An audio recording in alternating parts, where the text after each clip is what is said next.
Bienvenidos. Hoy estamos con el ministro de Justicia del nuevo gobierno, el abogado Mariano Cuño Libarona. En los 90, él inauguró lo que era la era de los abogados mediáticos, cuando se unió como defensor del Yomagate, en aquel momento de Amira Yoma, la cuñada del presidente Carlos Menem, envuelta en un escándalo de dinero y de narcotráfico. Pero mejor lo posicionó el caso Coppola, donde fue abogado de Guillermo Coppola, ex representante de Diego Armando Maradona, a quien acusaban de narcotráfico también tras encontrarle 406 gramos de cocaína en el jarrón de su casa. Cuño Libarona logró dar vuelta a toda la trama y fueron presos y condenados el juez Hernán Bernasconi, el secretario judicial y 3 policías que armaron la causa. Desarrolló también una carrera académica, se doctoró en Derecho en la Universidad de Salvador y en la Universidad de Salamanca, de España. Fue docente también en varias universidades, incluso en la Universidad de Buenos Aires, y es decano de la Facultad de Derecho del Museo Social, donde además se recibió también de abogado. Tuvo vínculos con el mundo futbolístico, es vocal del Club Racing, fue abogado de ese y de otros clubes como River, San Lorenzo, Newell's, y de futbolistas como el mencionado Maradona, Claudio Canilla, Martín Palermo, entre muchos otros. Fue asesor de varios programas de televisión y tuvo su propio programa de televisión en el año 2006. Se llamaba Argentinos, un espacio de ideas en el canal Política y Economía. Fue panelista del programa Animales Sueltos de Alejandro Fantino. Hizo carrera desde muy joven en el Poder Judicial. Hasta el año 1989 decidió abandonarlo y ejercer su carrera de profesión de abogado libremente. Es hijo de un reconocido fiscal del que heredó su nombre, Mariano, y junto a sus hermanos lleva adelante el estudio de abogados Cuño Libarona, hasta que ahora decidió asumir el cargo de ministro de Justicia de la Nación. Con Javier Milei se conocieron trabajando juntos en la Corporación América de Eduardo Urnequian, donde estaba a cargo de algunos asuntos legales.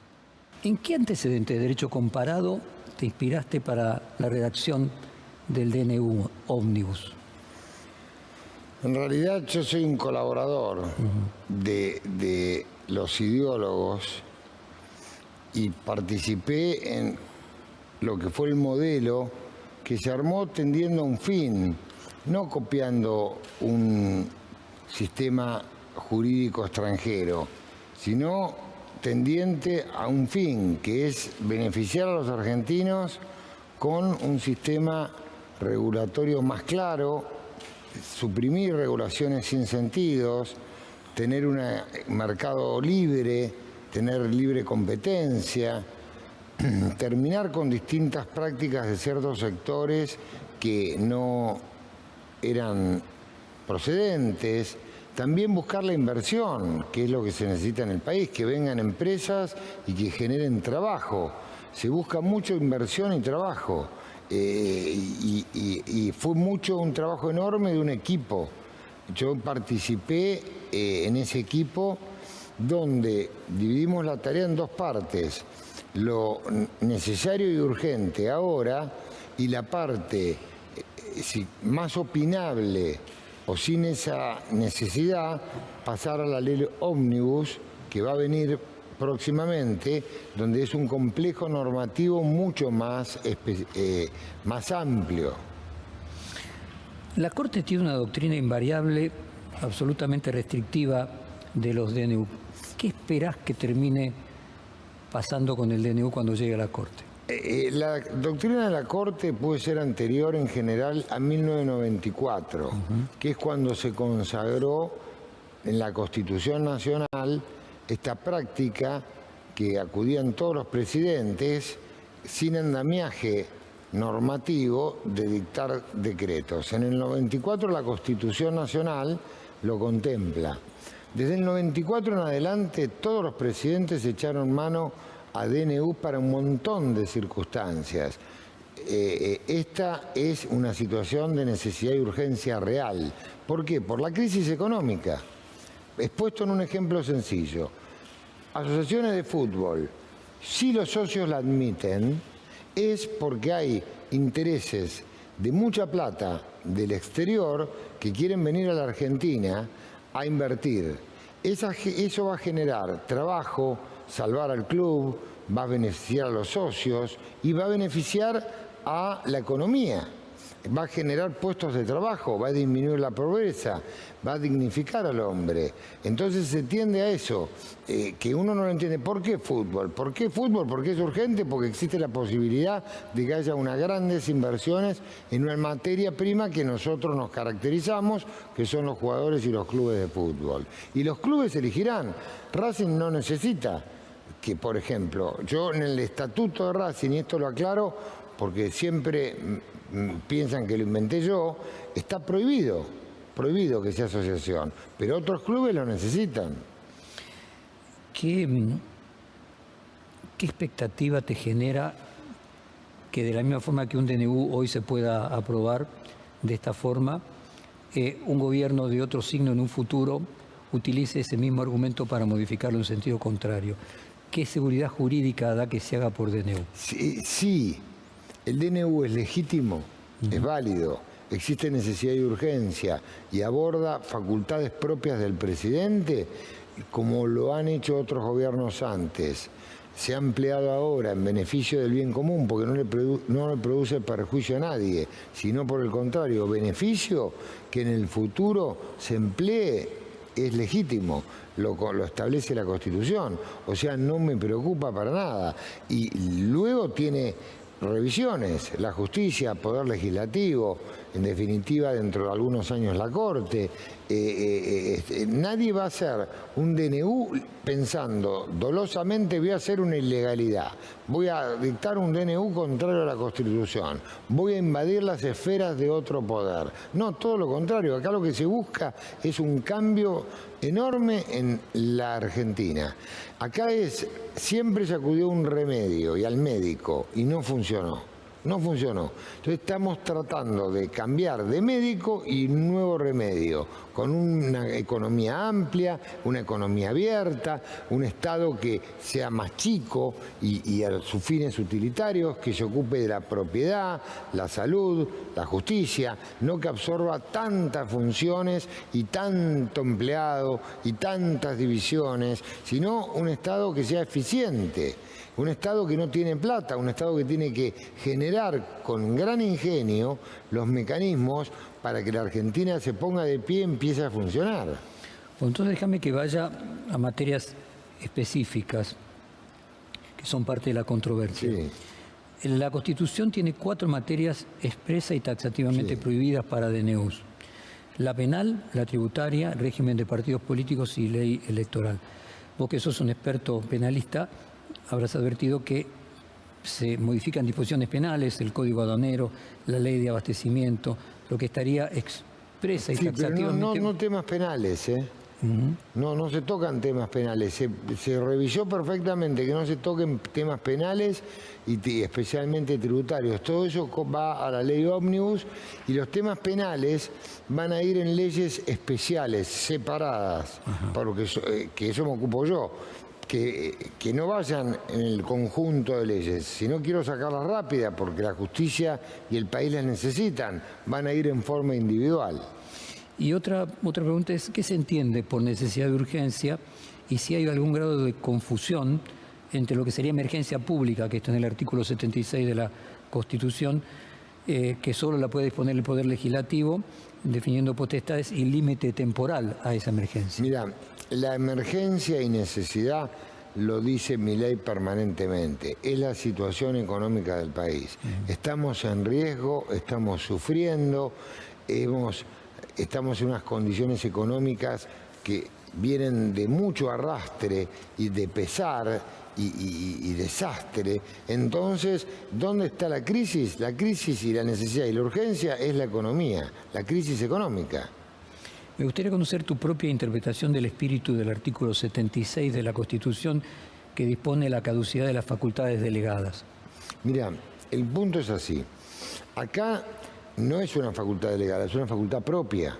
La propia Constitución le establece, en la reforma de los constituyentes del 94, la prerrogativa del Poder Ejecutivo de dictar este tipo de sanciones. Si no, desde el 94 hasta ahora tendríamos más de 4.000 o 5.000 DNU que son ilegítimos. O sea, esta es una práctica inveterada del Poder Ejecutivo. Hay algunos Lo que ocurre, yo entiendo, es revolucionario, porque es un cambio revolucionario el que ha efectuado este gobierno, de alguna manera por la situación de crisis que vivimos y con el mejor propósito, que es beneficiar a la Argentina y a la sociedad. Es decir, acá no es un grupo de trasnochados que se les ocurrió dictar normas ilegítimas, sino es un conjunto de gente que trata de lograr que este país crezca. Algunos especialistas me indican que no se identificaron los expedientes transmitados con sede de poder político o administrador, que deben ser detallados en la norma con sus respectivos números de expediente e individualización de los organismos jurídicos que intervinieron en la preparación, como me dicen regula la Ley de Procedimientos Administrativos 19.549 bajo apercibimiento de legalidad. No sé qué le podría responder a esta pregunta. El DNU tiene todas las normas adecuadas. Esa disposición citada no se ha aplicado en otros casos y tampoco ninguno de los amparos presentados cuestiona a partir de esa disposición. ¿Y qué le respondes a los que sostienen que este DNU es un acto de violencia institucional tipificado en el artículo 36 de la Constitución a toda violación al deber de observancia de la supremacía de la propia Constitución? No, al revés, es todo lo contrario. Acá está la máquina de impedir a Argentina. Este es un decreto que se ajusta a la Constitución y que es legítimo y con facultades que concede la Constitución, con alcances que le da la Constitución. Acá de ninguna manera se otorga violencia institucional, es otro concepto totalmente descabellado. Vos viste que los revolucionarios en muchas partes del mundo y específicamente en nuestra Latinoamérica a veces terminan mal y duran poco, ¿no? Entonces quería preguntarte si en algún momento analizaste y estás dispuesto a asumir la responsabilidad de lo que me marcan aquí que prevé el artículo 36 de la Constitución, que además de la nulidad absoluta de los actos de violencia institucional, va con responsabilidades penales y patrimoniales e inhabilitación a perpetuidad a ocupar cargos de función pública a que hubieran tomado actos característicos de violencia institucional. ¿Lo pensaste en algún momento? Ni me lo representé, no existe violencia institucional, existe apego a la ley y los invito a que acrediten que existe algún tipo de vulneración normativa dolosa o violencia institucional. Vos mencionaste tu respeto por jueces de la Cámara Federal que llevaron adelante el juicio a los excomandantes de la dictadura. Gilavedra plantea que esto, de aprobarse, llevaría a una ruptura de la división de poderes y del régimen republicano de gobierno. ¿Qué le respondes a Gilavedra? Ricardo, que me merece un gran respeto, está obrando como presidente del Colegio de Abogados. Él puede dar esa opinión y tiene todo el derecho del mundo a expresarse. Nosotros somos muy proclives al respeto a la libertad de opinión, pero dentro de ese marco existirá una confrontación doctrinaria entre lo que él sostiene y lo que sostenemos nosotros. Será, es más, yo me animo a debatir con él quién tiene razón o no. Es más, lo hemos charlado en privado. Yo sostengo la legitimidad de la disposición. Vamos a hacer el debate ese entonces. Me parece una buena idea. Bueno, si el DNU es frenado por la bicameral en el Congreso, el presidente Milei adelantó que haría una consulta popular, un plebiscito. Mi pregunta es, ¿no es el mismo problema porque para que el plebiscito sea vinculante tenés que tener la aprobación también del Congreso? El punto es así. ¿Qué quiere el pueblo?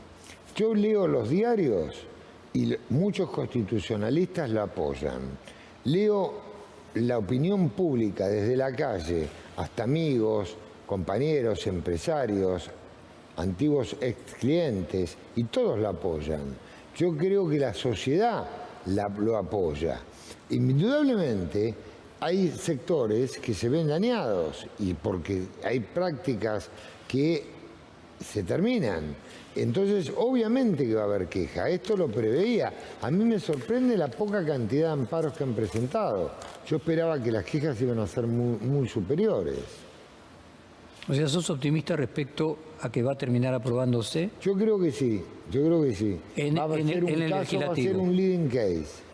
En el legislativo no me animo tanto a opinar, no es un mundo que conozco.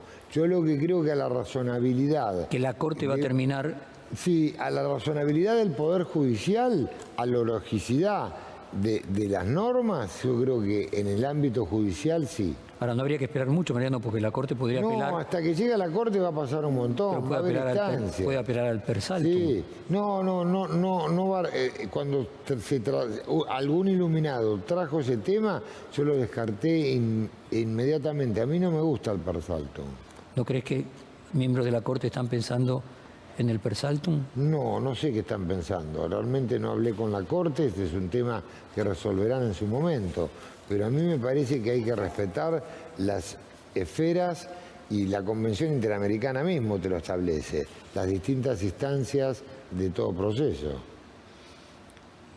¿Qué plan B tenés si la Corte apela al per saltum o el Congreso no aprueba el DNU? Lo que dijo Milei, de alguna manera estas disposiciones que no provocan perjuicio van a salir a la luz a partir del día 29 y van a ser beneficiosas.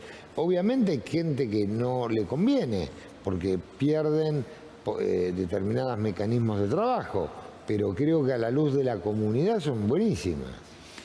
El presidente dijo durante la campaña electoral que aseguraría la autarquía del Poder Judicial, sí, estrepeando, así lo dijo, y blindando su presupuesto para que no deban mendigar fondos al jefe de gabinete. ¿Cómo funcionaría ese sistema y desde cuándo lo imaginas? Hoy lo hablé con el presidente y tengo en enero todo el material bibliográfico de artículos y demás para poder estudiarlo.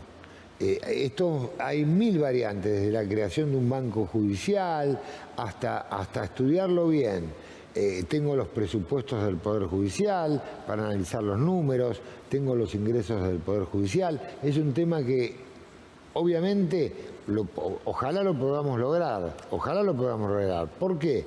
Porque si el Poder Judicial maneja su propio presupuesto, es garantía de imparcialidad, de no interferencia, que yo viví en lo personal, en tribunales, que el Poder Ejecutivo te ponga el sueldo. Si vos sos libre de manejarlo a partir del Poder Judicial, rige una mayor división de poderes, pero es un tema que está a estudio.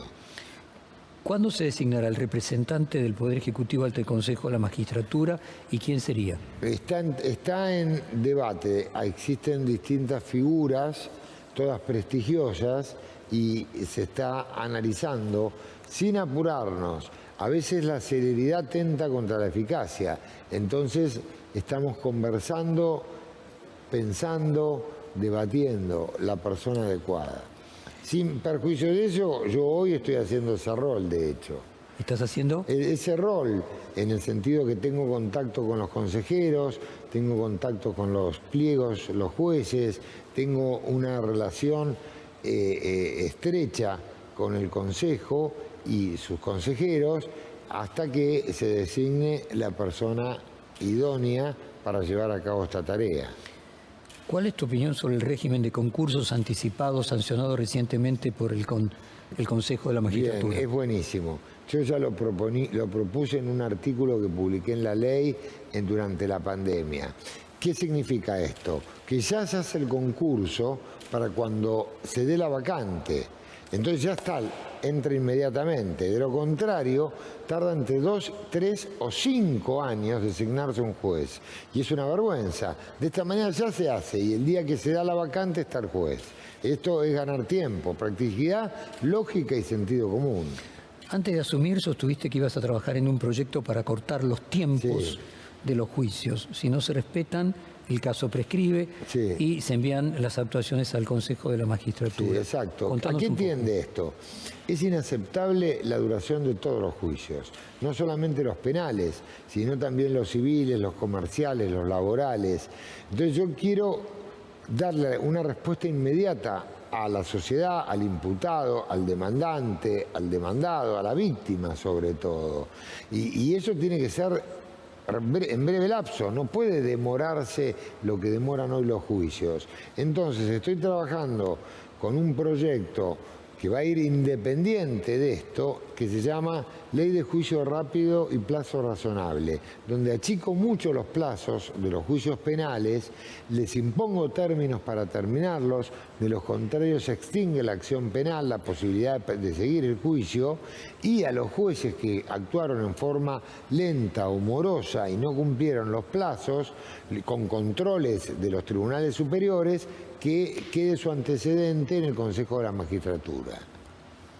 ¿Cómo se compatibiliza eso que beneficia al acusado con los derechos de las víctimas que por dilación de los jueces muchas veces se verían privados de justicia? No, al revés, esto también busca beneficiar a la víctima.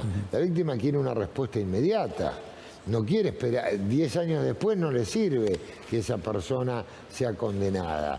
Acá esto es para beneficiar a la víctima, al imputado y a la sociedad que requiere una respuesta de lo que realmente sucedió en un hecho.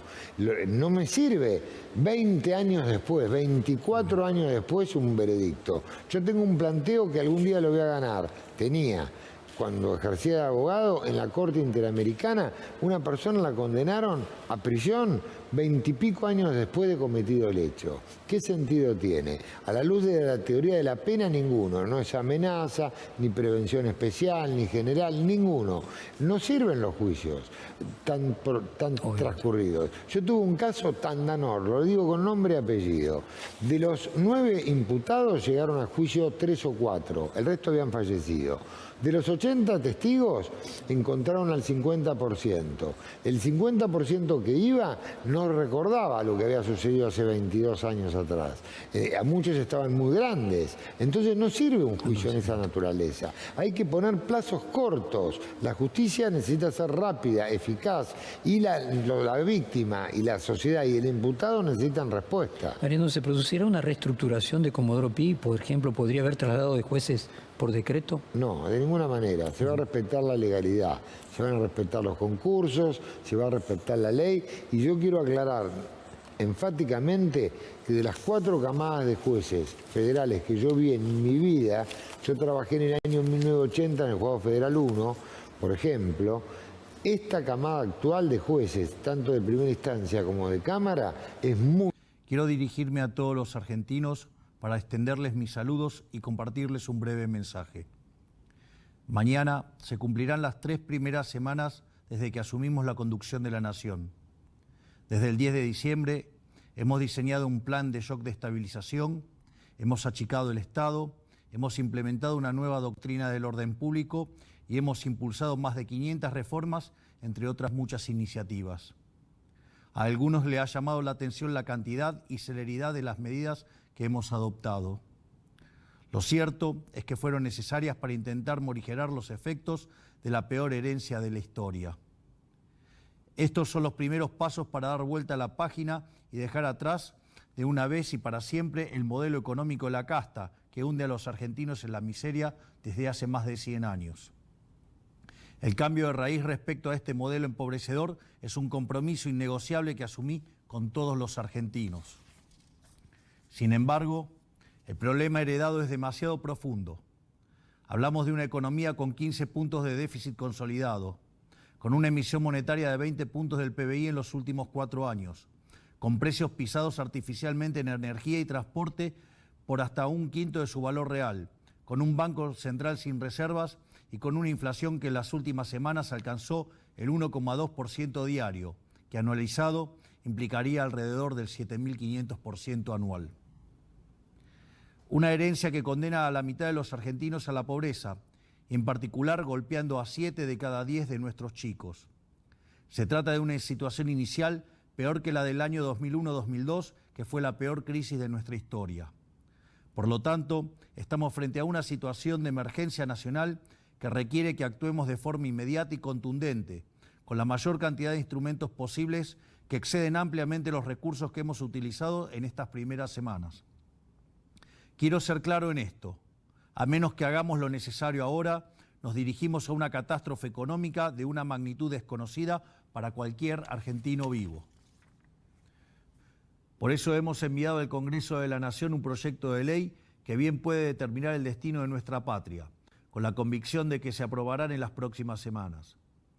La hemos llamado Bases y Punto de Partida para la Libertad de los Argentinos, en alusión a Juan Bautista Alberdi, el autor intelectual de nuestra primera Constitución. Con sus ideas como faro, se llevó adelante el proyecto de país que entre fines del siglo XIX y principios del siglo XX hizo de la Argentina el país más rico del mundo. Esta ley brinda al Ejecutivo las facultades necesarias para actuar frente a esta situación de emergencia y evitar la catástrofe económica, además de impulsar reformas profundas en materia comercial, impositiva, productiva, social, de seguridad, educativa y en todos los órdenes del gobierno. El espíritu de la ley es volver a ser un país libre, con un Estado limitado que actúa en defensa de la vida, la libertad y la propiedad de los argentinos. Un país donde se respeta el orden público, un país donde la política no se sirve de la ciudadanía, sino que está al servicio de ella. Donde cada uno es libre de trabajar, producir, emplear, comerciar, importar y exportar como considere mejor, no como le dicta un burócrata desde una oficina gubernamental. ¿Quién puede preferir el país devastado de hoy por sobre el país próspero que proponemos nosotros? En pocas semanas, cuando llegue la hora de la verdad, los diputados y senadores de la Nación se van a encontrar ante dos opciones. Podrán rechazar la ley y continuar con el modelo que durante 100 años nos ha empobrecido, o podrán aprobar la ley para hacer un cambio profundo y abrazar nuevamente las ideas de la libertad. A lo largo del último año he entablado con los argentinos un código de honor. Es mejor decir una verdad incómoda que una mentira confortable. Y a pesar de que no les prometí un camino repleto de rosas, sino uno de esfuerzo y sacrificio, la gran mayoría de los argentinos me correspondieron con su voto. Voy a insistir con una verdad dura que he dicho muchas veces. Debido a las irresponsables decisiones adoptadas por los últimos gobiernos, el próximo año será duro para todos nosotros. Pero la otra certeza que tengo es que si nuestro programa es obstruido por los mismos de siempre, que no quieren que nada cambie, no tendremos los instrumentos para evitar que esta crisis se convierta en una catástrofe social de proporciones bíblicas. Evitar ese futuro catastrófico al cual nos llevaron depende de todos. Depende de nosotros en el gobierno que trabajemos todos los días para proteger a los argentinos como lo venimos haciendo. Depende de los dirigentes sindicales y sociales que enfrentarán la responsabilidad histórica de elegir entre el bienestar general o la preservación de sus intereses personales. Depende de los diputados y senadores que van a estar dando el debate en el Congreso y que tendrán que elegir si quieren ser parte de la solución o si quieren seguir siendo parte del problema.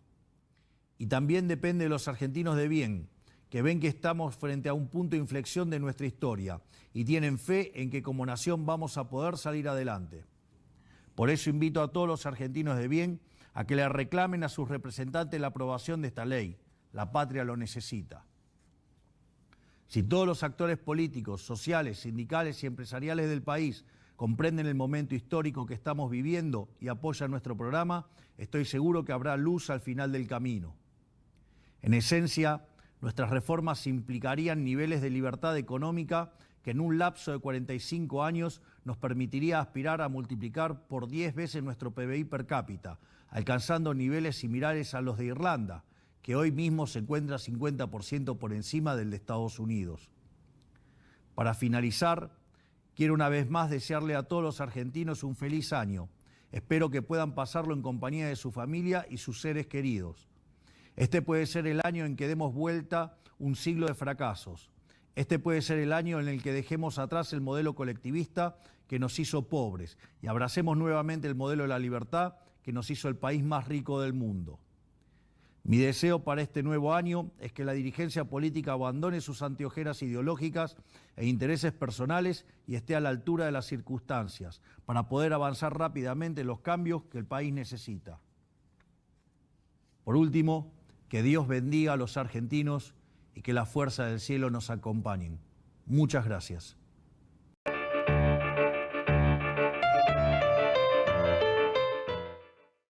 Volvemos en el reportaje con el ministro de Justicia, Mariano Cunio Libarona. ¿Planificás desde tu cartera alguna acción y este es un tema que a mí me toca Sí. particularmente, respecto de la regulación legal del negacionismo o el discurso del odio. Mirá, eso está contemplado en las convenciones internacionales y especialmente me interesa. Hay que tener paz, armonía y vivir en sociedad. Quien no lo respete, quien vulnere derechos de otras personas, sea a través de discursos de odio, discriminación, afectación a los vulnerables, a los niños y demás, va a tener sanción legal. No puede tutelarse.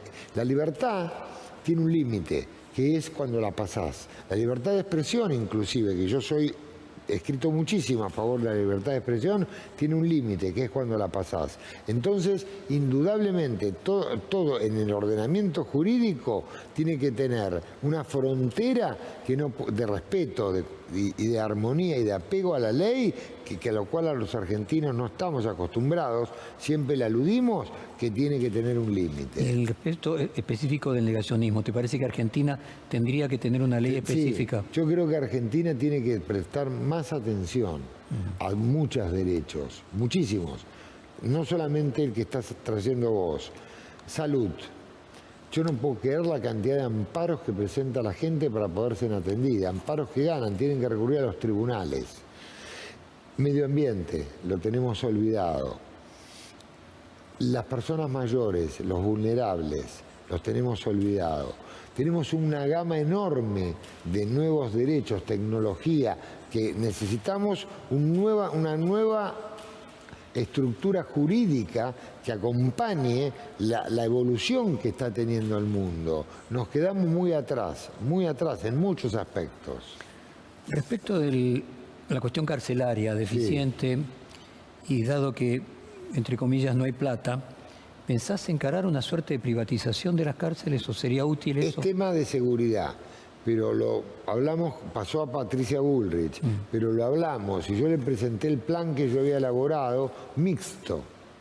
Mixto es, la cárcel puede privatizarse el establecimiento, la comida, la vestimenta, y si cortás muchas contrataciones y precios que le cuestan en una enormidad al Estado, pero la seguridad, el servicio penitenciario, el señor que la cuida, no puede cedérsela a un particular. Entonces es un sistema de administración mixta entre el Estado y la empresa privada. Y el sistema carcelario está en crisis, en emergencia declarada. Y entonces hay que hacer un cambio, porque hoy hay superpoblación carcelaria, problemas de salud hacia los presos. Un señor, estuve estudiando el tema antes de asumir, pedía, por ejemplo, ser atendido por un problema dental en los dientes. Y no lo llevaban al dentista. 10 días el hombre con la boca. Entonces no es razonable. Tuvo que presentar un habeas corpus para que el juez lo mande al dentista. Hay problemas serios. Los presos son olvidados a veces y a veces no se tutelan sus derechos. Nosotros tenemos en la revisión que hace la Corte, la Convención Interamericana, con amparo en la Convención, fallos adversos, concretamente en Mendoza, donde nos llamaron la atención. Tenemos casos Berbisky de la Corte, donde también nos llamaron la atención. En materia carcelaria hay muchísimo por recorrer. ¿Cómo se haría la transferencia de competencias del ámbito nacional a la ciudad de Buenos Aires para los fueros de instrucción comercial, laboral, civil, familia, Cámara del Crimen? El tema es así, la Constitución del 94 decreta que nace autónomamente la Ciudad Autónoma de Buenos Aires. En ese marco hay muchos organismos que siguen manteniendo carácter federal cuando en realidad corresponden a la ciudad. Llamémoslo Inspección General de Justicia, llamémoslo Registro Automotor, Registro de Propiedad Inmueble, ciertamente la justicia. Vamos a ir gradualmente tratando de... Ayer tuve reuniones con el ministro de la Ciudad de Buenos Aires de mejorar ese servicio que está muy abandonado y deteriorado en materia de organismos de registros, mejorarlos y después paulatinamente se irá haciendo la transferencia. Debería pasar a la ciudad también con los recursos respectivos, o sea, uno de los puntos también es traspasar los recursos económicos. Traspasar en todos sus temas, sus edificios, sus recursos, sus leyes, su competencia, sus funciones. Acá no se respeta la Constitución del 94 ni el sistema federal. Vos también planteaste una reforma del Código Penal, Sí. entre los que figura la baja de la edad de imputabilidad a 14 años. Contame un poco qué beneficio le encontrás. El punto es así, el mundo cambió. En la Argentina fue modificándose la ley del régimen penal de la minoridad muchísimas veces. Hoy, en el 2023 que estamos viviendo, los chicos de 15 y 14 años tienen conciencia de la criminalidad del acto y de las acciones que llevan a cabo. En consecuencia, vos ves muchos delitos gravísimos, homicidios, violaciones, etcétera, cometidos por menores. Muchas veces manipulados por mayores, robos, los mandan a robar, casas, automóviles. Entonces yo creo que hay que vivir la realidad, que hoy un chico de 14 años no es el mismo chico de 14 años de 50 años atrás. Eso sobre la base de la edad. Pero a mí no me sirve el castigo al menor, el castigo vamos a la cárcel. Me sirve la reeducación al menor. Ese chico necesita una oportunidad. Por eso lo que yo digo es la ley del régimen del menor no tiene que abarcar solo el castigo, sino tiene que abarcar una etapa posterior, que es la educación. Ese chico hay que darle herramientas para que el día de mañana pueda reincorporarse a la sociedad como una persona de bien, que pueda obtener trabajo, que pueda estar en un ámbito sociable, que tenga educación, que tenga formación. No me sirve el castigo. Es como un chiquilín, un hijo que le pegás. No, si le pegás solo no alcanza con eso. Tenés que pegarle y decirle, mirá, a partir de ahora vamos a hacer así, tenés que hacer esto, esto no te conviene, hijo, por esto. Hay que formar a los chicos. No, hoy, dar un ejemplo, lugares que son cárceles, en vez de lugares de reeducación, de 200 chicos hay 350. Hay superpoblación de menores. Los chicos no les sirve estar ahí. Y luego que salen peor que como entraron. Entonces no me sirve si no soluciono con la causa. Tengo que solucionar el efecto, que es a dónde van esos chicos después. Yo tengo que cuidarlos, tengo que educarlos, tengo que formarlos. Mariano, relacionado con lo mismo de la ciudad de Buenos Aires, ¿se puede poner en marcha el proceso penal acusatorio en todo el país sin volcar más recursos a las fiscalías, como hizo Salta y Jujuy cuando lo puso en marcha allí? Sí, Salta y Jujuy salió mucha plata, porque no tenían internet. Ayer tuvimos reunión integral porque esta es prioridad mía y del gobierno. Y buscamos provincias que no tengan ese inconveniente y que ya tengan los medios adecuados. Entonces encontramos Mendoza, Santa Fe, importantísimo por Rosario, y la Patagonia, que podríamos implementarlo urgentemente y sin necesidad de grandes recursos. Sin perjuicio de ello, dos temas importantes.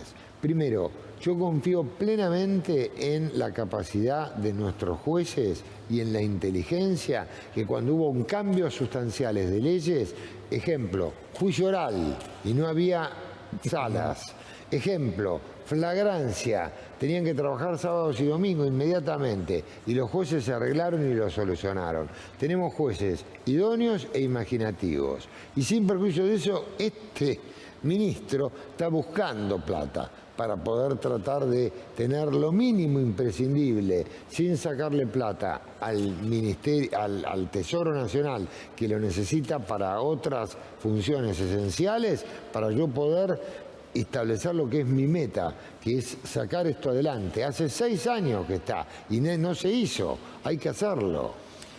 La Asociación de Fiscales también se queja de que estás proponiendo para procurador un juez y no un fiscal. Sí. ¿por qué no un fiscal? ¿Por qué un juez? ¿Y qué le dirías a los que creen que tendría que ser un fiscal de carrera? No son todos. Yo he recibido de muchísimos fiscales la ponderación absoluta al candidato Marcelo Lucini. Eso está manejado por gente que tiene intereses personales o que quiere quedarse en los cargos. En ningún lado dice que el candidato a procurador tiene que ser fiscal, no hay ninguna norma. Y voy a hacer historia. Becerra fue procurador, era diputado. Agüero Iturbe fue procurador y no era tampoco diputado. Y voy más atrás. Sebastián Soler, el genio del derecho penal, 1950, tampoco era fiscal. Entonces, en ningún lado, estos señores están soslayando la historia. Allí está también el caso de Rafecas, que era juez. Y que Sí, estaba era juez, propuesto. por ejemplo, y ahí nadie dijo nada. ¿Por qué quitarle a la Oficina Anticorrupción y a la Unidad de Información Financiera la potestad de querellar? Porque no es su función. Lean la ley de la Unidad de Investigaciones Financieras y de la Oficina Anticorrupción. No tienen por función perseguir delitos ni actuar como sujetos querellantes. Lo usaron políticamente en la pelea que existió entre los gobiernos para perseguir al enemigo. Y yo quiero que cumplan la ley. ¿Para qué fueron creadas? Una, para perseguir determinados delitos, la Unidad de Investigación Financiera, colaborar con la justicia, brindar información, estar en el mundo que se olvidaron y, a su vez, controlar el lavado de dinero en distintas personas y personas jurídicas. No en ningún lado dice vamos a querellar. Querellaron para perseguir. Y segundo, la Oficina Anticorrupción está para controlar la legalidad y funcionamiento de los funcionarios públicos. Tampoco. Yo he ido a juicios donde me encontraba al fiscal, que es el natural acusador, que es la sociedad, la vindicta pública, un jovencito de la Oficina Anticorrupción, un jovencito de la FIP y un jovencito, abogados respetados todos, de la Unidad de Investigación Financiera. 4 versus un defensor. Esto es sobreabundante. Con que esté el fiscal alcance y sobra. Si él es, según nuestra Constitución, quien tiene que actuar. El resto fue porque desnaturalizaron la política anterior, los reales alcances de estos organismos. Y hay otro principio, Jorge, que es la igualdad de armas. Que a mí no me digan, 4 organismos versus 1, 4, es necesario 1, un fiscal versus una defensa y un juez imparcial que decida. Ese es el diseño lógico del derecho romano, viene así. Inicialmente vos, Mariano, planteaste que tenía que ser alguien de la oposición al frente de la Oficina Anticorrupción. Luego designaste un ex socio tuyo. ¿Qué te hizo cambiar de opinión? No es ex socio mío, no lo veía hace años, para que te des una idea. Fue una persona con la que trabajamos cuando teníamos 18 años en tribunales, fue un destacado funcionario judicial, de gran honorabilidad y nunca integró mi estudio. Trabajamos algún caso juntos hace muchísimos años. Confío plenamente en él y viene a ser patria dejando un exitoso estudio profesional por vocación. ¿Y por qué no vino la oposición? Porque la oposición, cuando hablé con la oposición no me contestó. Cuando la oposición terminaron las elecciones y no sé, desaparecieron. ¿Quién es la oposición hoy? La realidad es que yo lo que quiero, y que se quede tranquila la oposición, es que tiene un funcionario probo, honesto y que no va a perseguir a nadie como se hicieron en otras épocas, como es el doctor Melik. Un tema importante es el narcotráfico. Sí, ¿Cómo vas a hacer con el tema de las informaciones internacionales, las agencias internacionales? Con todo. Ayer estuve con la Embajada de Estados Unidos, hablé con la Embajada de Inglaterra. Argentina está fuera del mundo, se cayó del mundo, no lo consideran. Nosotros no vamos a dejar de ir a todas las convenciones internacionales de lucha contra el narcotráfico, la corrupción, trata de personas. Vamos a estar presentes. La tercera persona propuesta para esa tarea en la UIF es una secretaria de un juzgado oral que deja la mitad de su sueldo, pierde, por venir a trabajar a la función pública, la mitad de su sueldo. Habla 3 idiomas y nos va a representar muy bien. Sabe derecho, es honorable y nos va a volver a insertar en el mundo. Una de mis indicaciones a los candidatos de la Unidad de Investigación Financiera es presencia de Argentina en el mundo. Un pedido que ayer le formulé al señor embajador es: facilitemos los trámites de las rogatorias, facilitemos los trámites de las excarcelaciones, que sea todo bien rápido.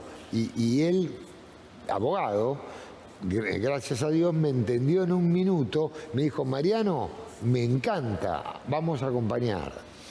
Vos dijiste en una entrevista con Clarín que asumías el cargo para acabar con los operadores judiciales, Sí. las mesas judiciales, las valijas en tribunales.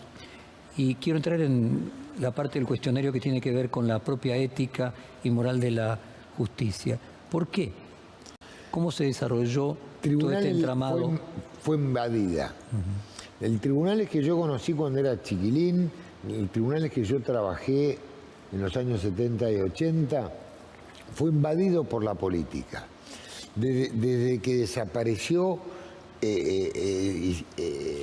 la independencia judicial, los distintos gobiernos de mi querido Carlos Menem en adelante tomaron a la justicia y empezaron las batallas judiciales. Un viejo autor italiano, Francesco Carrara, decía desde Pisa que cuando la política entra al tribunal, la justicia sale por la ventana. Y es así. Hay que despojar a la justicia de toda politización. Que dejen trabajar, que los dejen trabajar. ¿Qué sentiste o qué te pasó al ver el viaje de jueces y fiscales junto a empresarios de medios al lago escondido? Mira, a mí me tocó actuar como defensor de ellos.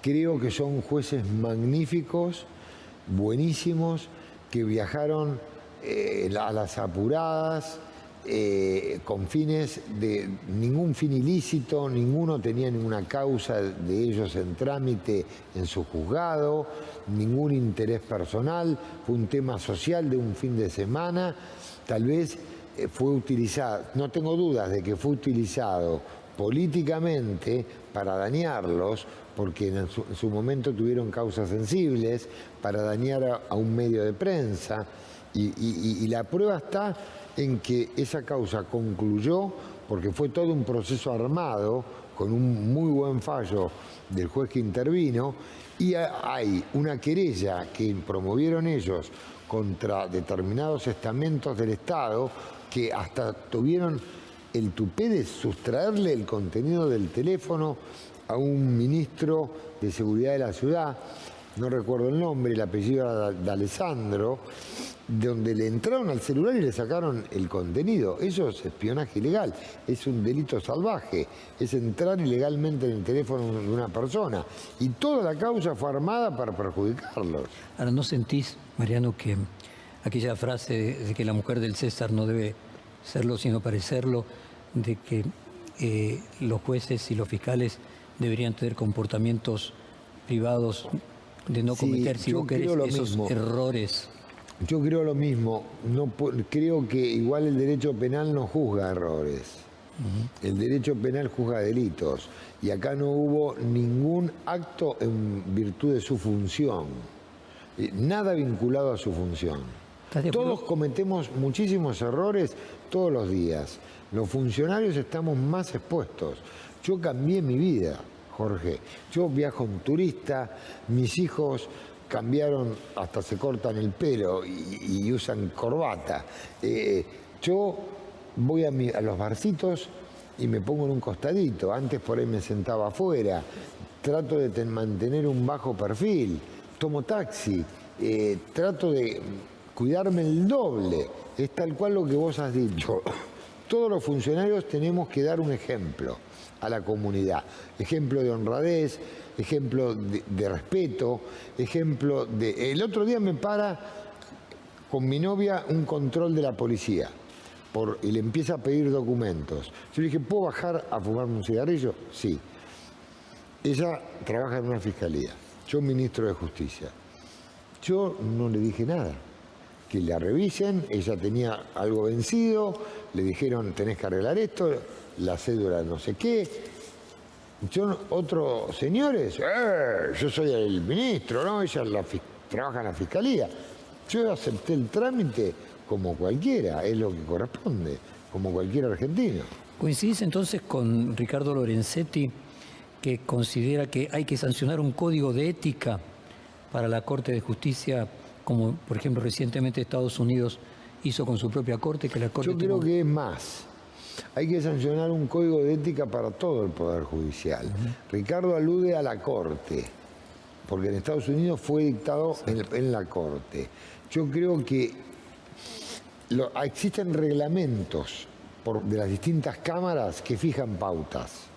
Yo creo que tendría que dictarse una norma general que abarque no solo la ley de ética pública, sino que abarque comportamientos particulares del Poder Judicial. Vos fuiste crítico de la causa Cuadernos, Sí. en la que fuiste defensor de algunos empresarios implicados. Sí. ¿Cuál es tu postura respecto de la figura del arrepentido? En la causa Cuadernos es que se utilizó perversamente la ley para obtener confesiones ilegales. Me refiero a esto. El señor juez, que yo tenía cordial relación Bonadío, dispuso detenciones de gente mucha mayor. Les denegó la libertad, los mantuvo en prisión y ahí vino la propuesta: ¿declarás o seguís preso? Y el mecanismo de la ley es una voluntad libre.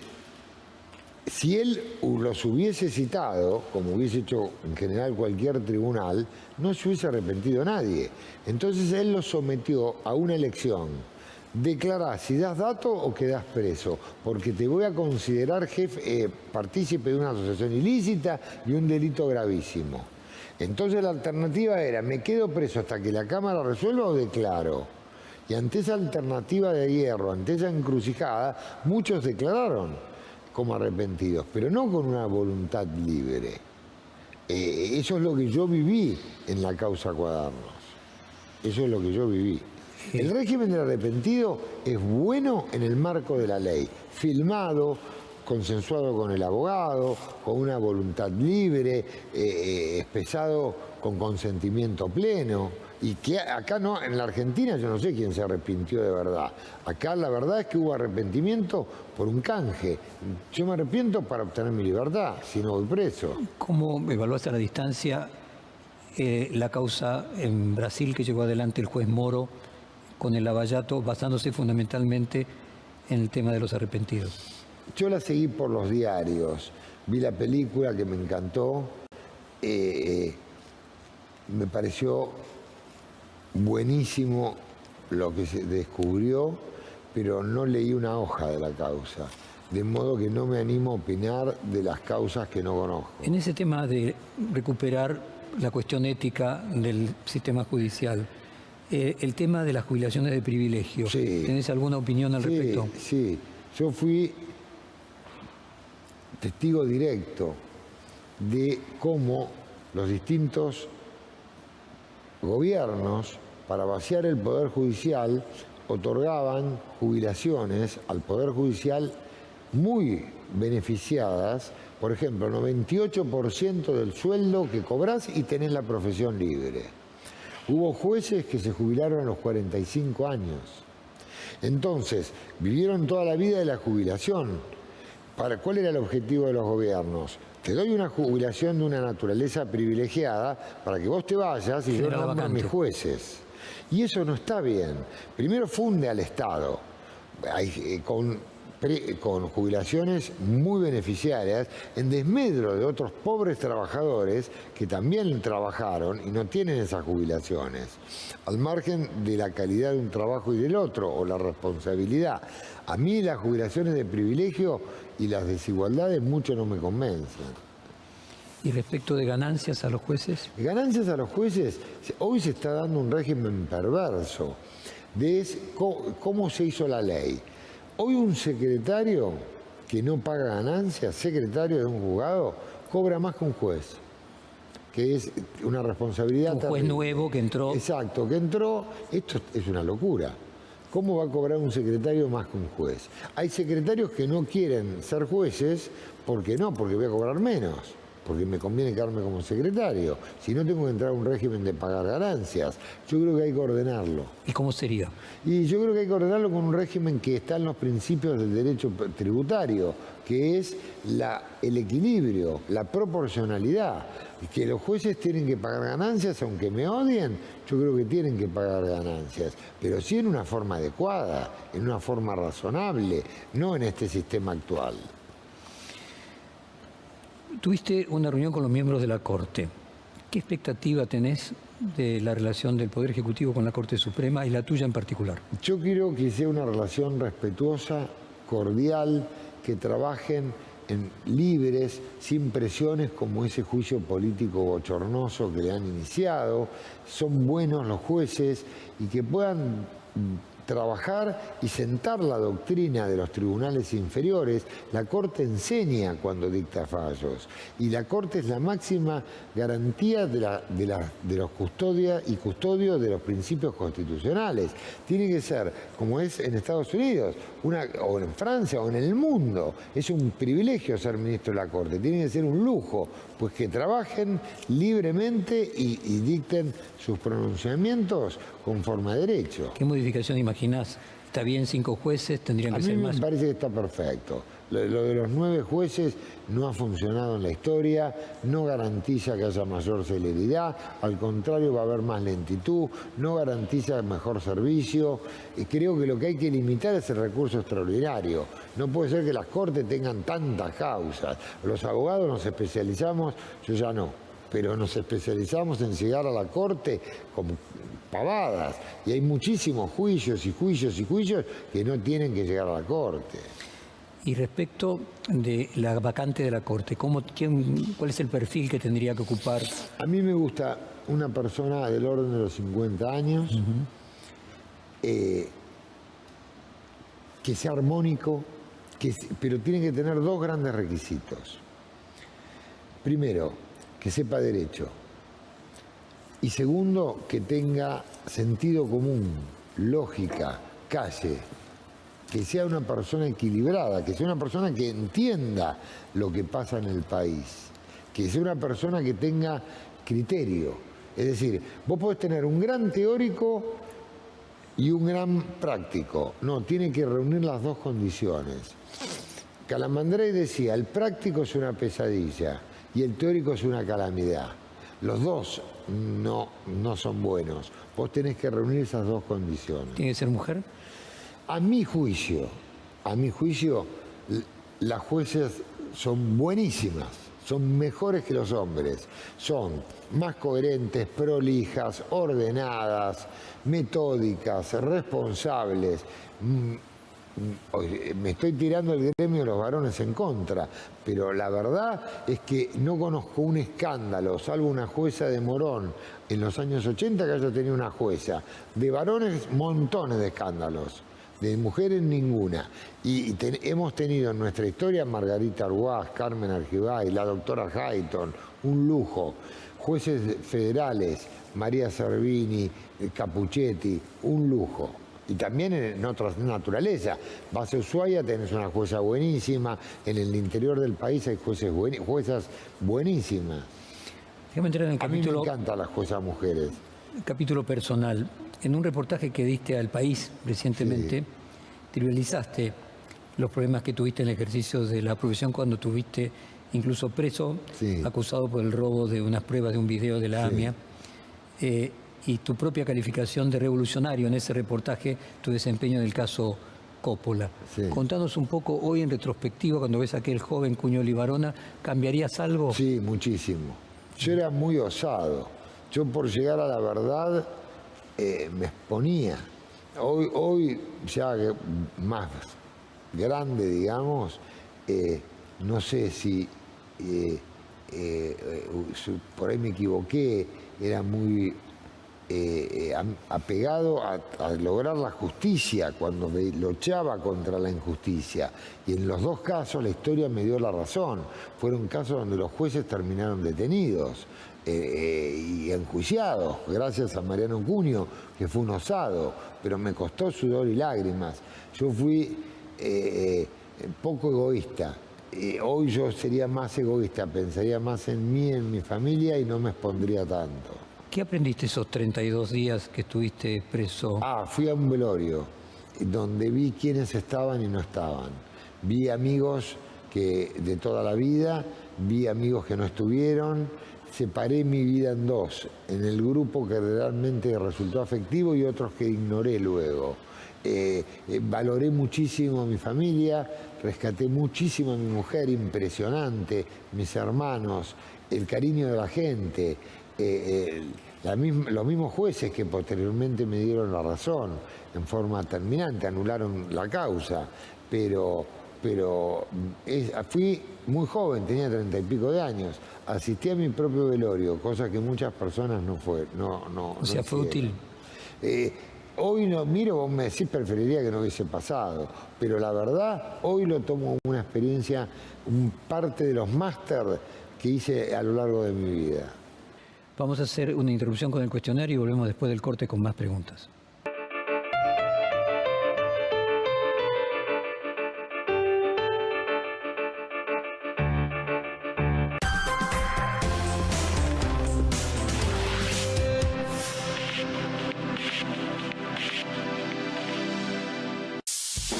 Entre Nos, con la conducción de Tomás Dente.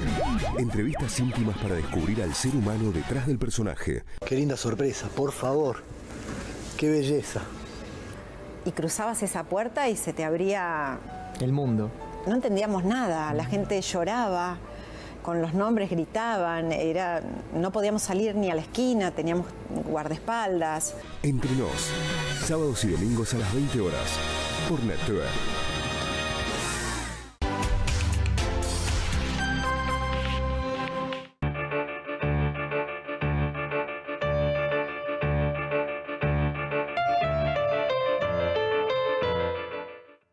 Volvemos del corte y continuamos con el reportaje al ministro de Justicia, Mariano Cunio Libarona. Déjame entrar en el terreno ya del derecho, saliendo de la coyuntura.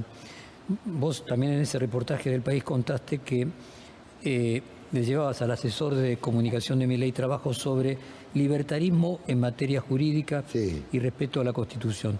Me gustaría entender qué diferencia hay entre el derecho liberal y si existe el derecho libertario. Sí, mirá, hoy lo hablaba con Milei.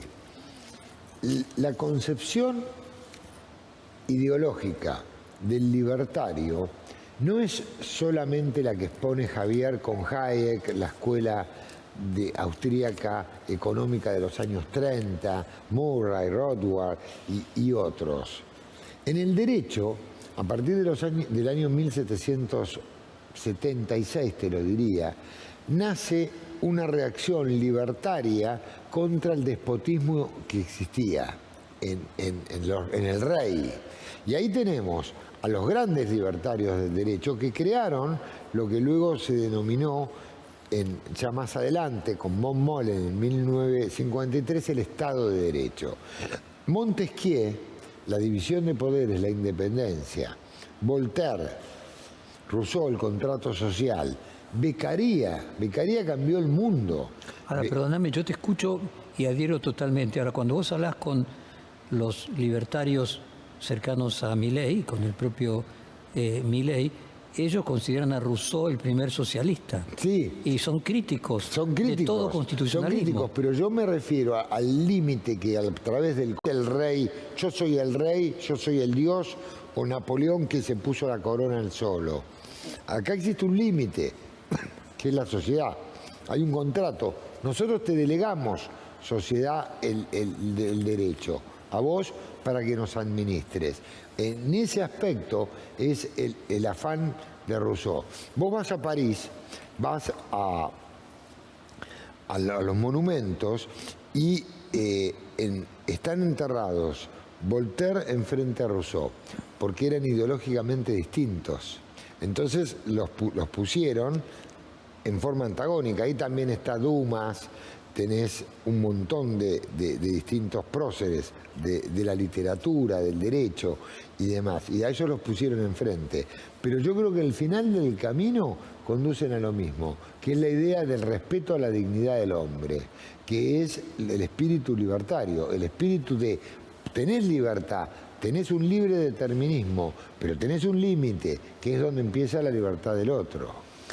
En ese mismo reportaje, vos citaste de los delitos y las penas, escrito por César Beccaria, que acabás de mencionar recién, 1764, que modernizó el derecho europeo, eliminó la crueldad como elemento coercitivo social, y al mismo tiempo vos dijiste que la actual Carta Magna da una protección especial a la víctima. Nuestra Constitución del 94 no responde a ese espíritu. Yo creo que la Constitución de Alberdi responde mucho a Beccaria. Esta fue una reforma constitucional que tomó nuevos derechos. Derecho al trabajo, derecho al medio ambiente, que no contemplaba la Constitución de 1776 de Estados Unidos y de 1853, 60 nuestra. Yo creo que la realidad es la siguiente. El mundo y su evolución tuvo un cambio abrupto con Beccaria. Beccaria fue increíble, la historia de Beccaria es así. Se reunían los pensadores en Ginebra, porque no podían estar en Francia, frente al lago Le Mans. Y Beccaria no era abogado, iba al lugar y lo consideraban medio un plomo, un hombre. Y entonces le dijeron, Beccaria, ¿por qué vos que te gusta el derecho no te vas a Italia, a Pizza, y te escribís algo? Y ahí Beccaria marchó y volvió a los 6 meses con un librito chiquitito así. Cuando lo leyeron quedaron impactados. Beccaria no se animó el primer libro a poner su nombre, porque tenía miedo, a punto tal que fue secuestrado y quemado la primera edición. Enseguida salió la segunda, tercera y cuarta, y ahí se agrandó y puso su nombre. Y Beccaria cambió el mundo del derecho, y ahí nació el espíritu libertario. Eso fue en un barco y llegó a los Estados Unidos. En 1776, en Filadelfia, Thomas Jefferson, que es quien redacta la Declaración de los Derechos, toma Beccaria y que quiso dar un paso más allá, que fue la libertad a la esclavitud. No se animó porque Franklin lo paró. Tuvieron que pasar 13 presidentes y sangre hasta que Lincoln lo declarara. La realidad, y esto no lo sabe nadie, es que John Adams, muy inteligente, le llama la atención a Washington diciéndole, Franklin no está trabajando bien como embajador en Francia. Y entonces logra, ¿quién tiene que ir? Jefferson, se lo manda a Jefferson. ¿Para qué? Para él ser presidente de los Estados Unidos. Washington estuvo 2 veces, después Adams. Jefferson se dio cuenta de la maniobra y se pelearon por un largo tiempo, hasta que la esposa de Adams lo reconstruyó. Estando en Francia, cuando se dicta en la Declaración de los Derechos del Hombre y el Ciudadano en 1789, esto no lo sabe mucha gente, los franceses fueron a la embajada y Thomas Jefferson escribió la declaración. Entonces, esa declaración que fue trascendental y nos cambió la vida a todos, fue concebida por el mismo Jefferson. Pues entonces vos sos un liberal. Me fui. No, vos sos un liberal, no un libertario. Yo soy un libertario liberal que respeta la libertad de las personas, la libertad de que si la persona quiere elegir el sexo que A ver, quiera. yo te cuento cuál es el temor. Sí. Hay un caso, Emmanuel Joseph Seilles, uno de los artífices de la Constitución francesa de 1789, que utilizaba la palabra casta para denunciar los privilegios del antiguo régimen, ¿no? En ese caso era la nobleza y el clero. El temor es que el antiguo régimen en la Argentina, desde la perspectiva de los libertarios, sea la democracia. Vos mismo sacaste del nombre del ministerio Ministerio de Justicia y Derechos Humanos. Sí. Que obviamente está claro que los derechos humanos están dentro de la Eso. justicia, pero independientemente es un símbolo. Sí. Mi pregunta es, ¿hay algo, yo diría, antidemocrático en los libertarios que vos No, percibas? te diría todo lo contrario. Yo, si leen mis libros, el último gran libro que escribí, que se llama Garantías en el Proceso Penal, de editorial La Ley, ahí está toda mi postura ideológica, democrática y del Estado de Derecho y del régimen de la libertad. Libertad que tenemos que tener los hombres para poder desarrollarnos. Libertad del Estado de tener pocas funciones. Libertad de los mercados para poder desarrollarse libremente. Eso fue un proceso histórico. Luego el Estado fue avanzando. Pero ¿cuál es el antiguo régimen que se viene hoy a ¿Cómo? cambiar? ¿Cuál sería el antiguo régimen que hoy se viene a cambiar? Hoy teníamos un Estado que hacía de todo, un Estado que regulaba todo, un Estado que manejaba todo, un Estado que manejaba empresas que tendrían que ser privadas, un Estado que era un Pac-Man que invadía la vida de la gente. Un Estado tiene que ser chiquitito, ordenado y prestar las funciones Y esenciales. vos en lo particular, ¿qué opinás de la doctrina jurídica de Carl Schmitt, el crítico del parlamentarismo, gran defensor del decisionismo y del estado de excepción? Mirá, yo me paro más. Carl Schmitt fue un revolucionario que dio una crítica y se impuso. La guerra lo frenó, si no hubiese seguido. Pero vos me decís, hoy las ideas de Carl Schmitt no han triunfado. Voy a entrar en la parte final del reportaje con preguntas que fueron hechas a distintos presidentes de la Corte Suprema de Justicia a lo largo de los años. ¿Las leyes tienen ideología o son el resultado en determinado momento de la sociedad y las personas? No, yo creo que son las dos cosas. Las leyes tienden a imponer una forma de conducta. ¿Qué es una ley? Es una norma que regula forma de conducta, principio básico de la facultad. Esas normas de conducta, ahí responde tu segundo tema, responden a una determinada ideología y también responden a regular la vida en sociedad. Ese es el fundamento de la ley, doble, como está hecha la pregunta. ¿Qué te sugiere a vos el concepto justicia social? A mí me gusta. Dicen que está en desuso, pueden decir que es peronista, pero que yo lo tomo como un concepto que abarca que toda la sociedad reciba justicia. Yo lo tomo así. Si para mí es justicia social, que toda la sociedad reciba justicia, pues es lo lógico, lo natural, es el apego a la Constitución. Todos tienen que tener iguales oportunidades, todos tienen que tener acceso a los tribunales, todos tienen que tener su defensa, su querella, todos tienen que haber... A eso me refiero con justicia social. ¿Los cambios bruscos generan inseguridad jurídica? Depende de lo que sea el cambio, depende del cambio.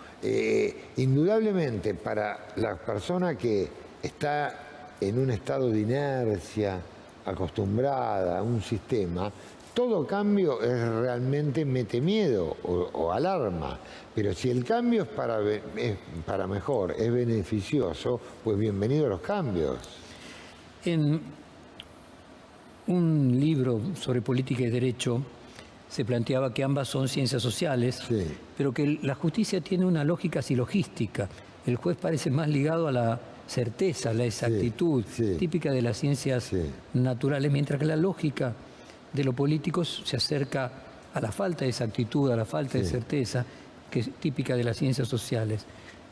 Me gustaría tu ponderación de una y otra cosa. ¿Está bien el silogismo No. en la justicia? En la justicia es así, la justicia es reconstruir un hecho. El juez no estaba cuando se firmó el pagaré, el contrato de locación o cuando se sucedió el crimen. El juez con pruebas, un juicio es el reino de las pruebas. El juez reconstruye en su escritorio con pruebas para tratar de obtener la mayor certeza posible de lo que sucedió en el pasado. Él no estuvo. Y entonces, respondiendo a tu pregunta, en derecho se necesita certezas. En política, yo no soy político, pero por lo que he estudiado derecho político en su momento, que fue una materia que me apasionó y demás, en política no existe la certeza absoluta, existen convicciones, ideales y tender a llevarlos a cabo. Entonces son distintas. Ahí es como engancha tu pregunta. Son dos cosas con dos áreas diferentes. Voy a los valores ahora. Los Sí. valores, ¿son atemporales, hechos de una vez para siempre? ¿O si son históricos, deben ser contextualizados, proyectados, adaptados a un topos, a un cronos, a un lugar, a un tiempo? No, los valores son para siempre, desde el derecho romano y de la tradición histórica y de la tradición cristiana y de otras religiones. Yo entiendo como valores la honestidad, el sacrificio, el respeto. Eso no puede modificarse nunca, si no, no podés vivir en sociedad. Tiene que haber indudablemente ciertos principios o valores, por llamarlos de la misma manera, que se mantengan en la historia. Nosotros los argentinos, lo decía Carlos Nino, no somos apegados a la ley, le buscamos la forma de eludirlo. Eso no está bueno, hay que respetar la ley, hay que respetar los valores. Te lo voy a poner en un ejemplo sencillo. Cuando yo tenía 20 y pico de años, me encantaba viajar, ahorraba poquito y me iba de viaje. Llego a Ámsterdam y dejo el auto mal estacionado, me levanto y veo que me pusieron una grúa o no, un aparato que no podía arrancar el auto. Tuve que irme lejos caminando, pagué la multa, vinieron y me lo sacaron. 2 años después fui a Ámsterdam, al mismo hotel, al mismo lugar y estacioné el auto. Puse montones de fichas. 8 menos 5 que se vencían, bajé, casi en pijama poniéndole las fichas. Pasó la grúa, pero yo había cumplido la ley. La ley me dio un ejemplo. Yo lo aprendí con ese ejemplo absurdo. El cumplimiento de la ley con una sanción adecuada te hace no incurrir en el error. Los argentinos tenemos tendencia a dejar los autos mal estacionados. Yo te escucho citar a Nino, que te gusta la justicia social, tu explicación de Rousseau. Vos no tenés nada que ver con los libertarios de Milei. No creas, ellos, yo te estoy citando a Nino. A lo mejor sos el complemento que necesitan, igual que el ministro del Claro, Interior. O yo sea, soy- son los distintos. Yo soy una pieza más de un engranaje de un grupo de gente sacrificada, honesta, de bien, que busca salvar a la Argentina. Y con la que comulgo, a mí me da gusto oírlos, Ellos hablan mucho de economía, que no es lo que yo domino. Estoy haciendo un máster en economía todos los días. Y ahora empecé a leer de economía. Me puse a leer de Hayek, la escuela austríaca, para ver de qué estábamos hablando. Hay mejores Lo mío- cosas. Hay mejores cosas para leer de Sí, economía. estoy seguro, pero tengo que entender. Y yo soy un gran lector, lo que pasa es que no tengo el tiempo que tenía antes. Antes decía que tenía poco tiempo, ahora tengo menos. Pero yo soy un gran defensor de la libertad en materia de vida. Es un valor fundamental, que cada persona pueda elegir lo que quiera hacer de su vida. Lorenzetti dijo, no buscamos la verdad, buscamos resolver conflictos. Esto lo dijo cuando era presidente de la Corte. El anterior presidente de la Corte, Enrique Petracci, dijo, todos los jueces son políticos, lo sepan o no. Son como los cangrejos, que son crustáceos, aunque no lo sepan. ¿Compartís esa visión de que un juez de la Corte es finalmente un político? Petrarca era un fenómeno y Lorenzetti hay un político convertido en juez. La realidad es que el juez de la Corte fija políticas, se para en determinado momento y decide. Ojo, el juez de la Corte de la Argentina, el de los Estados Unidos y el de Francia. Ellos fijan políticas. Cuando quieren hacerse la ficción en la facultad y los profesores dicen no son políticos, el Poder Judicial no hace política, no es cierto. Yo comulgo, obvio, con Petracchi, me pongo de pie, para mí fue un jurista de nota y obviamente comparto lo que dice Ricardo, los jueces están dictando política.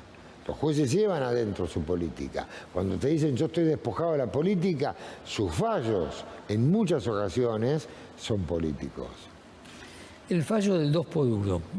Hubo ahí un exceso de garantismo en la causa de los derechos humanos, una garantía constitucional principal, que es prohibir la retroactividad de una disposición penal más gravosa. ¿Cuál es tu propia opinión sobre la controversia a favor y en contra? El fallo Muiña.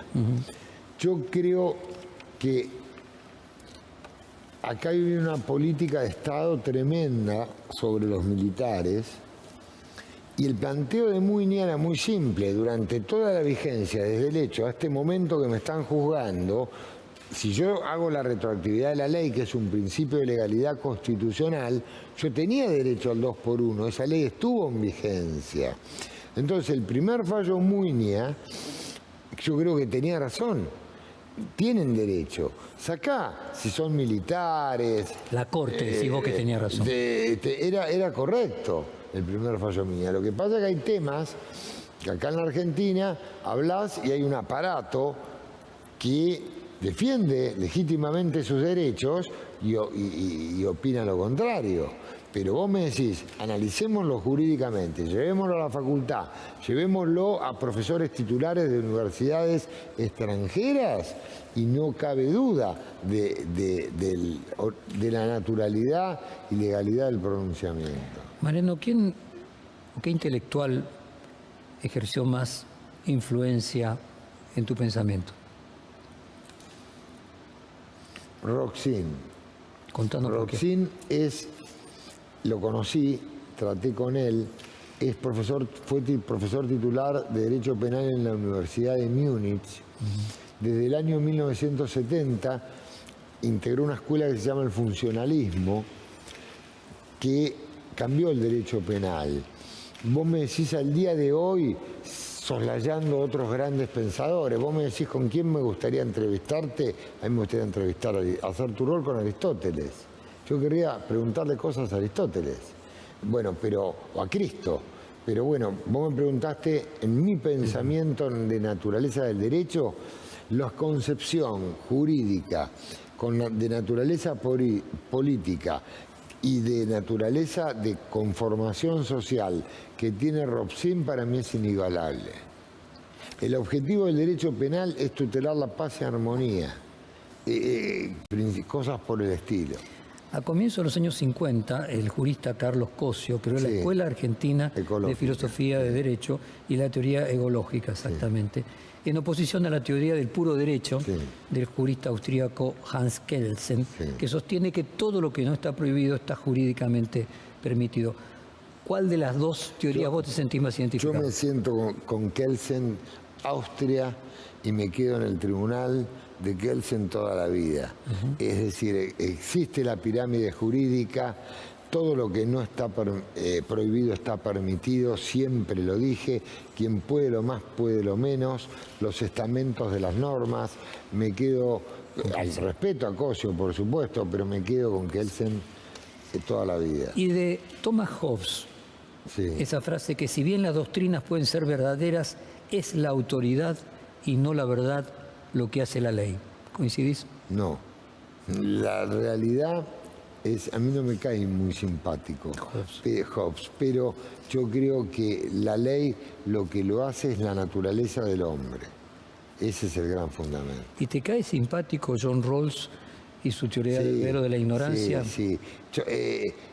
Pero ves que vos no sos libertario. O sea, te cae bien John Rawls. Sí, socialista, considerado, Milei debe considerar comunista John Rawls. Llévalo al derecho. Sí, al derecho. Llévalo al derecho.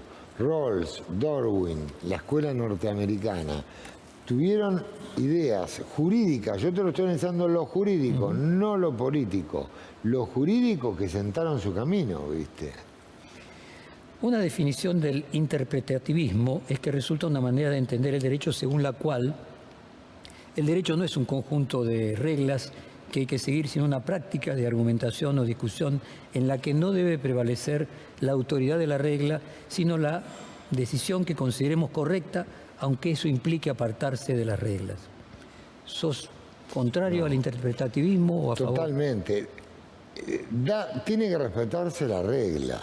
Y la regla tiene que ser la norma, la ley, clara, el tipo penal, claro, preciso, determinado. Si no, vos le estás dando un poder de interpretar a los jueces que es peligrosísimo.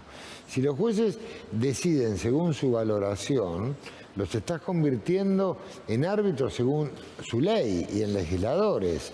La norma es la que rige y los jueces tienen que atenerse a la norma. No podés decir, elijan ustedes.